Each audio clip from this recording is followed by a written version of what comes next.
if we go on looking for a savior, when the savior's looking back from at us from the mirror, then we're going to be all the time giving our power away. Well, I have this phrase, know the outcome and you'll see the journey.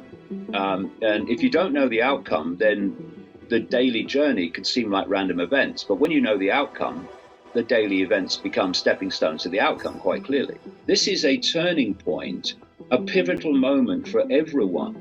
And we have to choose what road we want to go down.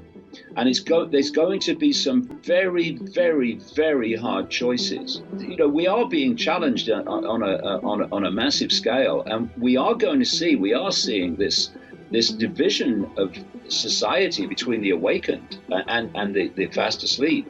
And they are two very different societies. And it's so important that people form groups together, support groups. What tends to happen, I've had this in my life anyway, that if you make a decision that you're not going to do something and you're not going to cooperate, there would seem to be consequences for that, of doing that. But if you stick by it, things tend to happen where those consequences can be overcome. If you have a series of doors, but you're only focused on one, and these doors are opportunities and other ways of living and other ways of doing things, but you're focused on this one, and you're banging it and it doesn't open, and all these other doors are flying open, saying over here, no, this one. And what happens when you face these kind of decisions where this door is closed and it's absolutely not going to open, which is what is going to be done big time to the non-fake jabbed, then these other opportunities start to appear, especially if you change your stance, change your energetic field. Just after the turn of the millennium, I got intuitively so strongly only on Be Positive, because a lot of the stuff comes to me through that means, because intuition is your connection to higher levels. I got that we live in a fake reality, which is a simulation, and that the walls of the simulation are the speed of light. And back in May, I think it was, a Scientific American ran an article by some guy with letters after his name, saying that the evidence pointed to the fact that we live in a simulation and its outer limit is the speed of light. It's all these years later. And it is. The speed of light is not the fastest speed, it's pedestrian.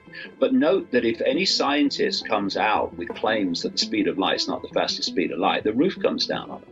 Because the matrix operates within the speed of light, the electromagnetic spectrum, what we call light, electromagnetic light. Basically, the simulation controls perception, and it gives a sense of limitation for a start. And this is the point that I would make, and I do have enormous evidence for this from personal experience. Beyond the walls of the simulation, the speed of light, and by the way, that's why things go very strange when you get to when you get to the speed of light, things get very strange. Time changes, everything changes, because time actually is a manifestation of the simulation. There is the world beyond, or reality, infinity beyond the simulation is in a no time now. It's very difficult to get your head around that when you're perceiving time all the time. But it is a no time world where everything happens in the same now. But so when you get to the speed of light, everything starts to change. Why? Because you're reaching the edge of this simulation. You remember in the Truman Show when Jim Carrey's character eventually realizes that he's in a fake reality, and he finds the edge of the dome, and he opens the door and he walks out. Well, that Truman Show set is symbolic of this simulation, and it controls your sense of perception. Now, the dots connect the more we speak. The way we interact with this simulation is through the five senses. They're decoding the simulation. So if they hold you in the five senses, like I said earlier, which is the whole foundation of what the cult's doing, then you are in the simulation and of the simulation. When you go into expanded states of awareness, you go beyond the walls of the speed of light, which is pedestrian, into expanded states of consciousness. Suddenly, you're no longer influenced totally by the information that you're receiving from the simulation. You've got other sources of information, and like I said earlier, I have enormous experience of this personally.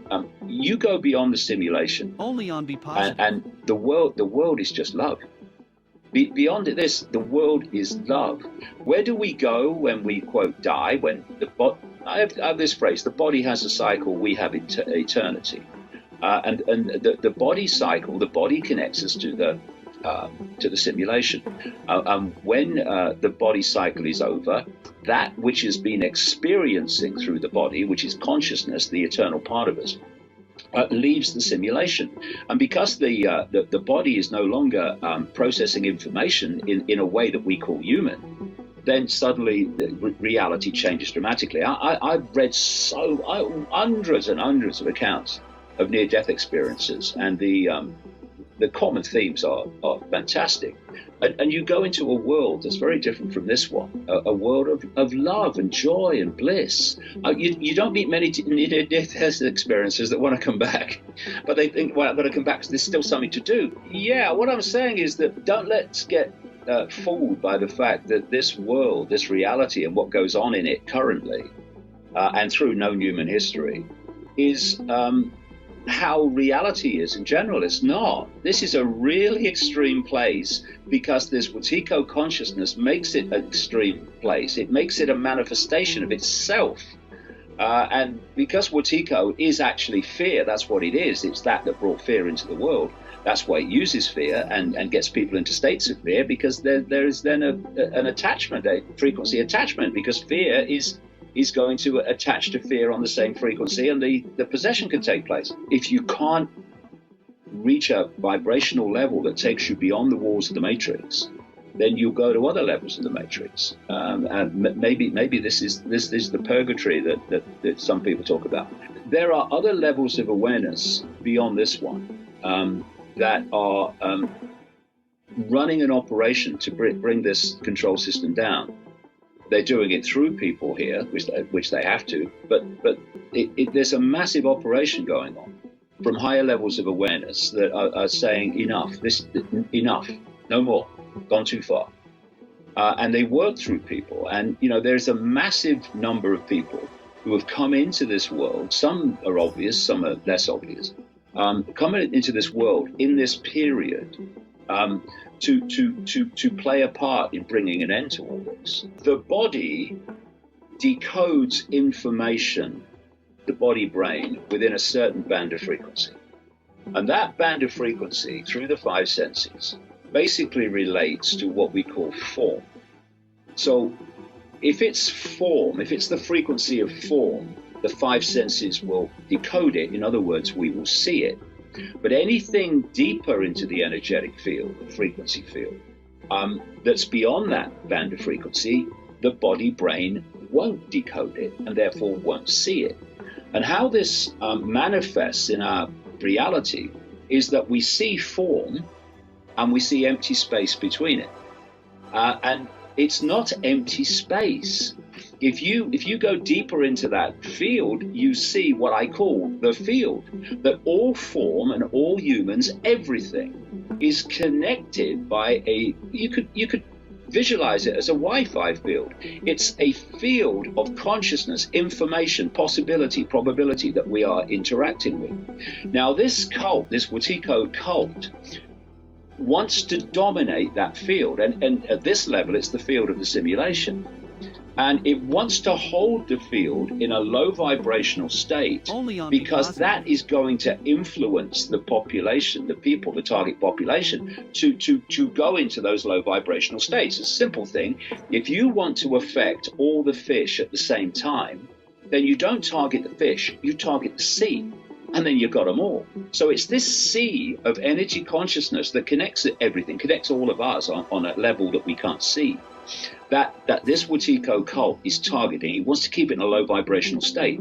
So the more that they can get people into states of fear, anxiety, depression, all these low frequencies, anger, conflict, and etc., hatred, the more they are generating that low frequency energy into the field, and that field is then affecting everybody else.